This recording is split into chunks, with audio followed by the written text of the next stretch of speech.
নমস্কার বন্ধুরা, আশা করি সবাই ভালো আছো, সুস্থ আছো। আমি শিল্পা, আমার নতুন একটা ভিডিওতে সবাইকে জানাই ওয়েলকাম। আশা করি আজকের ভিডিও টাইটেল আর থাম্বনেল থেকে বুঝতে পেরে গেছো আজকের ভিডিওটা কি নিয়ে হতে চলেছে। আজকের ভিডিওতে শেয়ার করব অর্ককে নিয়ে 4 দিন আইসিইউতে ভর্তি থাকার কিছু এক্সপিরিয়েন্স বলতে পারো বা খারাপ অভিজ্ঞতা। যাই হোক, চলো ভিডিওটা এখান থেকে শুরু করছি, সবাই সঙ্গে থেকো। সকালে ঘুম থেকে উঠেছি 7টা মতো বাজে। তারপরে উঠে এই যে বেডশিটটা এখন চেঞ্জ করে নিলাম। বেশ কিছুদিন আগে থেকেই ভাবছিলাম করব, যেহেতু জল আসবে না শুনছিলাম, তাই আর করা হয়নি। আর এইদিকে অর্ক উঠে পড়েছে। অর্ক এখন আমার সঙ্গেই আছে। আসলে আমি কাজ করলে ও একটু আমার কাছেই থাকে। ওর পাপার কাছে তো যায়, বাট আজকে আমার কাছেই আছে। তো যাই হোক, এদিকে বেডশিট চেঞ্জ করে নিয়েছি, এখন বালিশের কভারগুলো পরিয়ে নেব। আর আজকে বেশ আবহাওয়াটাও ভালো আছে, আজকেই কিন্তু পরিষ্কার করে রেখে দেবো। তো যাই হোক, তোমরা ভিডিওটার সঙ্গে থাকো। আর অর্কর আইসিইউতে ভর্তি থাকার কিছু ঘটনা তোমাদের সঙ্গে অবশ্যই শেয়ার করব। কিভাবে ও পড়ে গিয়েছিল আর কেন ওকে আইসিইউতে ভর্তি করতে হয়েছিল, 4 দিন যে ও ভর্তি ছিল, 4 দিনের যে অভিজ্ঞতা সবই তোমাদের সঙ্গে শেয়ার করব। আসলে ও যেহেতু একটু বেশি দুষ্টু বা চঞ্চল, যার কারণে কিন্তু ওকে একটু বেশি খেয়াল রাখতে হয় প্রথম থেকেই। আমার বা অর্কর পাপার মানে যখনই শরীর খারাপ বা যাই হোক, আমাদের কিন্তু রেহাই নেই, সবসময় ওকে কিন্তু খেয়াল রাখি। এমনকি ঘরের মধ্যে যদি ও খেলে না, তাহলেও ওর পেছনে একজন না একজন কেউ থাকি আমরা, যেহেতু ও সবসময় পড়তেই থাকে। এর আগেও ও অনেকবার আঘাত পেয়েছে, তবে এতটা কোনোদিন পায়নি যে এরকম অবস্থা তৈরি হবে। ভগবানের কাছে প্রে করি এরকম অবস্থা যেন কোনো বাচ্চারই না হয়, কারণ বাচ্চাদের কিছু হলে মা বাবার যে কি অবস্থা হয়, যাদের হয় সেই বোঝে। এদিকে দেখো সব কাজ হয়ে গেছে, এসে রান্নাঘরে চলে এসেছি। আজকে এঁচুড়ের তরকারি করছি। ওদিকে এঁচুড়টা সিটি মেরে নিয়েছি, আর এদিকে দেখো মশলা আমার রেডি হয়ে গেছে।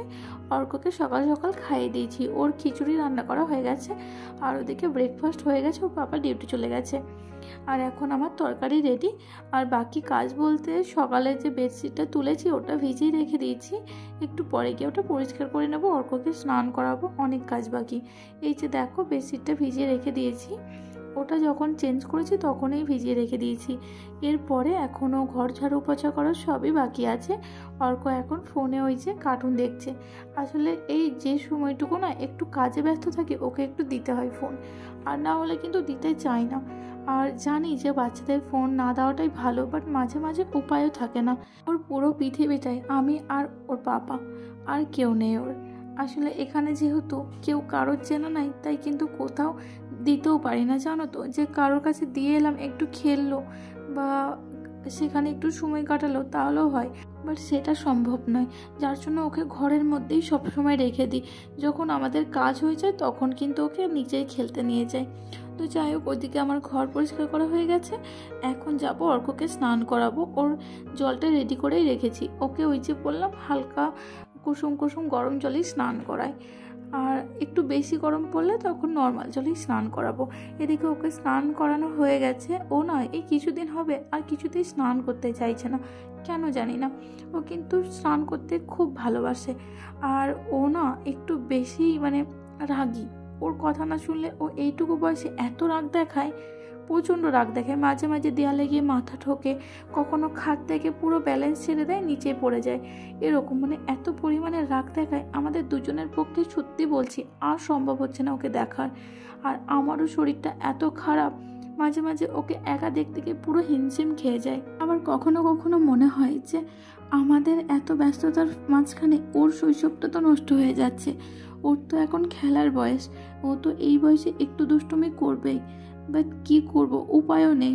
আসলে সারাদিন কাজ করার পরে আর ইচ্ছে করে না কোথাও নিয়ে যেতে ওকে। তাও মাঝে মাঝে যতটা পারি কোথাও হয়তো ঘুরতে নিয়ে গেলাম বা নিচে খেলতে নিয়ে গেলাম, যতটা সম্ভব করি। তো এইদিকে দেখো ওকে স্নান করিয়ে দিয়েছি। আর এখন যে বেডশিটটা ভিজিয়ে রেখেছিলাম, এখন এটা পরিষ্কার করে নেব। আসলে না আমি স্নানটা একটু দেরিতেই করি, যার জন্য ভেবেছিলাম যে তখন পরিষ্কার করব, বাট যদি রোদটা চলে যায় তাহলে আর শুকাবে না, যার জন্য এখনই পরিষ্কার করে রাখছি। আর আমার কাজের কিন্তু আলাদা করে কোনো নিয়ম নেই, যখন যেটা সময় পাই বা যেটা সুবিধা হয় সেটাই করি। শরীর ভালো থাকলে তো 2 দিন পর পর বেডশিট চেঞ্জ করি। কিছুদিন শরীরটা খারাপ ছিল, যার জন্য বেডশিটটা চেঞ্জ করা হয়নি বলে অনেকটা নোংরা হয়ে গিয়েছিল। যে ঘটনাটার কথা আজকে তোমাদের সঙ্গে শেয়ার করতে চলেছি সেটা হয়েছে 1 মাস আগের ঘটনা। হ্যাঁ, তখন হয়তো তোমাদের সঙ্গে ভিডিও শেয়ার করতে পারিনি, আসলে সেরকম করে ভিডিও করাই হয়নি, সেই পরিস্থিতি আমাদের ছিল না, আর ভিডিও শেয়ার করব বলে ভাবিও নি। তবে মাঝে মাঝে যখন ভিডিও তোমাদের সঙ্গে শেয়ার করি, যখন ওর মন্দিরে না যাওয়ার কথা বলি, তখন অনেকেই হয়তো প্রশ্ন জাগে যে কেন ওকে মন্দিরে নিয়ে যায় না, বা আমিও একদিন তোমাদের বলেছিলাম যে ওকে কেন মন্দিরে নিয়ে যায় না, সেই ঘটনা অবশ্যই তোমাদের সঙ্গে শেয়ার করব, যার জন্য আজকে এই ভিডিওটা নিয়ে আসা। তো সেদিনও এরকমই একদিন অর্ককে নিজেই খেলতে নিয়ে এসেছিলাম, তখন বাজবে প্রায় সন্ধ্যে 7টা মতো, সবার সঙ্গে খেলছিল। এবার 7টা থেকে যেহেতু মন্দিরে আরতি শুরু হয়, ওকে রীতিমতো 7টার সময় মন্দিরে নিয়ে আসি। মন্দিরে বেশি বাচ্চা সেদিন ছিল না, 4-5 জন বাচ্চা ছিল। আর অর্কর সঙ্গে যে দাদাটা খেলা করে, ওই যে বাঙালি আমাদের ওপরেই থাকে, ওই দাদাটা ছিল। আর আমাদের নিচের ফ্লোরে ওই বাঙালি যে দিদিটা থাকে অর্কর সঙ্গে খেলে, ওই বাচ্চা মেয়েটা ছিল। তো ওদের সঙ্গে সেদিন মন্দিরে খেলছিল। এবার সেদিনকে না সকাল থেকে ও একটু বেশি পড়ে যাচ্ছিল, যার জন্য ওকে নিচেই সেদিন নামাইনি, কোলেই নিয়েছিলাম। এবার সব বাচ্চা যেহেতু খেলছে, ও কিছুতেই কোলে থাকবে না, কোনো রকম ওকে কোল থেকে নামিয়েছি। ও ছুটতে আসছে মন্দিরের ওই ধার দিয়ে, আর সামনে দিয়ে একটা বাচ্চা ছুটে যাচ্ছে, তার সঙ্গে ধাক্কা লেগে পুরো নিচেতে পড়ে যায়। আর মন্দিরের পিছন সাইডের হাইটটা অনেক বেশি, মানে এই যে সামনের হাইট দেখছো এর থেকে ডবল বলতে পারো। তো সেখান থেকে রীতিমতো মাথা পেতে পড়ে যায়, সঙ্গে সঙ্গে বেহুশ হয়ে যায়। তো আমি তো প্রচণ্ড ভয় খেয়ে যাই, ছেলে ওইভাবে পড়ে গেছে। দৌড়ে আসতে গিয়ে আমি ছেলের কাছে পৌঁছতে পারিনি, আমি এত ভয় খেয়েছি, আমিও পড়ে গেছি ওখানে।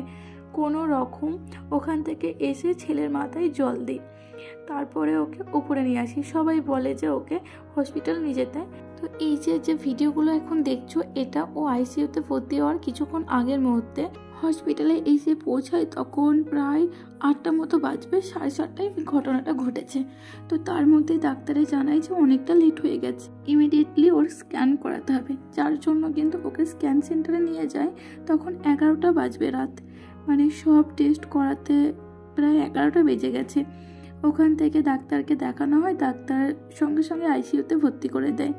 তো আইসিইউতে ভর্তি হওয়ার পরে তখন ডাক্তার এসে বলে দেয় যে ওকে কোনো খাবার জল কিচ্ছু দিতে পারবো না 48 ঘন্টা মতো। রাত 1টা বাজে, তখন তোমাদের দাদাভাই হসপিটাল থেকে বাড়ি যায়, যেহেতু এখানে পুরুষ অ্যালাউ নেই কো, যার জন্য ওকে বাড়ি যেতে হয়। না হলে ওর কিন্তু যাওয়ার ইচ্ছে ছিল না ছেলেকে এই অবস্থায় ফেলে রেখে। তো সারা রাত ওর ওষুধ চলেছে, স্যালাইন চলেছে, আর এখন এই যে সকালবেলা এটা এখন ঘুমাচ্ছে।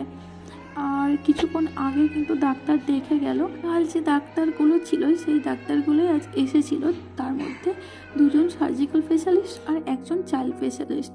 তো রীতিমতো অর্কর রিপোর্ট সব দেখে বলল আজকে দুপুরবেলা থেকে ওর খাবার চালু করতে পারবো। আজকে সকাল থেকে ওর না প্রচণ্ড পরিমাণে জ্বর আসছে। কিছুক্ষণ আগে জ্বরের ওষুধ দিয়ে গেল, বাট তারপরও 103-এর ওপর জ্বর। আমি গিয়ে বলে এলাম, বাট বললো নাকি 4 ঘন্টা আগে ওষুধ দিতে পারবে না। এটা আমিও জানি যে 4 ঘন্টা আগে ওষুধ দেওয়ার নিয়ম নয়, বাট এত জ্বর দেখে সত্যি আর পারিনি, যার জন্য এই যে ওকে জলপট্টি দিচ্ছিলাম। আর এখনও ঘুমাচ্ছে, কালকে সারা রাত কিচ্ছু খায়নি। ওর মাথার যে স্ক্যানটা করাতে দিয়েছিল তার আগের 1 ঘন্টা মতো ওর কোনো সারা শব্দ কিছুই ছিল না। যখন ওকে অ্যাম্বুলেন্সে নিয়ে যায়, সেই মুহূর্তের কথা যদি আজও ভাবি না, এত কষ্ট হয় আমার। এই এত দুরন্ত এত চঞ্চল ছেলেটা সেদিনকে অতক্ষণ পুরো বেহুশ হয়েছিল, কোনো আওয়াজ কিচ্ছু দেয়নি। ডাক্তারে যখন ওকে ডাকতে বললো যে সারা দিচ্ছে কিনা দেখবে বা রেসপন্স করছে কিনা দেখবে, তখন না ও কোনো সাড়া দিচ্ছে না। আমি এত ওকে দেখেছি, তাও সেই দিনটার কথা ভাবলে সত্যি খুব খারাপ লাগে। তো এই যে দেখো, এটা হচ্ছে ও আইসিইউতে ভর্তি হওয়ার 3 দিনের দিন। এদিন কিন্তু ওর খাবার চালু হয়ে গেছিলো। সকাল থেকে ডাক্তারে বলেছিল অল্প অল্প কিছু খাওয়াতে। তবে ওর যে রিপোর্ট যা ছিল এখনও ডাক্তারে কিছু দেখেনি, আর এখনও ওকে 2 দিন থাকতে হবে, তারপরে ছাড় দেবে। আর প্রথম দিন থেকে তো ওর সারা রাত স্যালাইন চলেছে, ওষুধ চলেছে, যার জন্য পরের দিন সকাল থেকে ওর হাই ফিভার আসছিল। মেডিসিন দেওয়ার পরও ফিভার ছাড়ছিল না। তবে 4 দিন ভর্তি থাকার পরে 5 দিনের দিন কিন্তু ওকে ছাড় দিয়ে দেয়।